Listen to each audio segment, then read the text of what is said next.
श्रीराम समर्थ. कशानं काय होतं याची एक गंमत सांगू का आपल्याला? आपण करून बघा. आपल्याही जीवनामध्ये आपल्याला चांगला फरक होत असताना आपल्याला जाणवत राहील. काय केल्यानं काय होतं?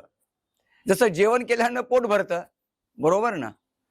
तसंच अशा गोष्टी मी आपल्याला सांगणार आहे ज्या केल्यानं त्याचा परिणाम काय घडतो. स्नान केल्यानं काय होतं? तुम्ही म्हणाल काय होणार? शरीर शुद्ध होतं. बरोबर आहे, स्नानानं शरीर शुद्ध होतं. तसंच रोज ध्यान केल्यानं आपलं मन शुद्ध होतं. तिसरी गोष्ट, सत्पात्र दान केल्यानं धनाची शुद्धता होते.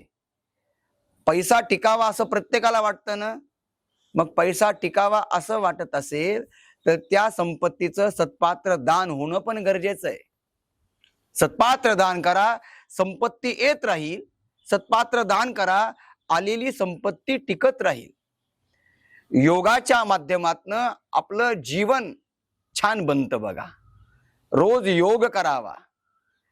रोज आपण प्रार्थना देवाची करू लागलो तर या प्रार्थनेच्या माध्यमातनं आपल्याला आपल्या आत्म्याला शांत वाटायला लागतं.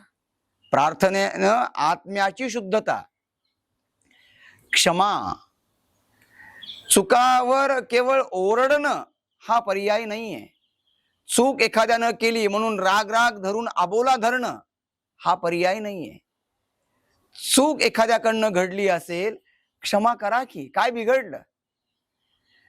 या क्षमेच्या माध्यमातनं तुटलेला जो संबंध, तुटलेले जे नाते असतात ना, ते जोडले जातात. म्हणून क्षमा. आणि सर्वात महत्वाची गोष्ट बघा, परोपकार. आपल्याला आपलं भाग्य परिवर्तित व्हावं असं वाटतं ना?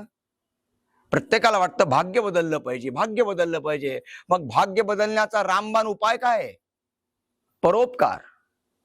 तुम्ही परोपकार करायला सुरुवात करा. परोपकाराच्या माध्यमातनं भाग्याची शुद्धता आहे. भाग्य बदलतं परोपकार केल्यानं.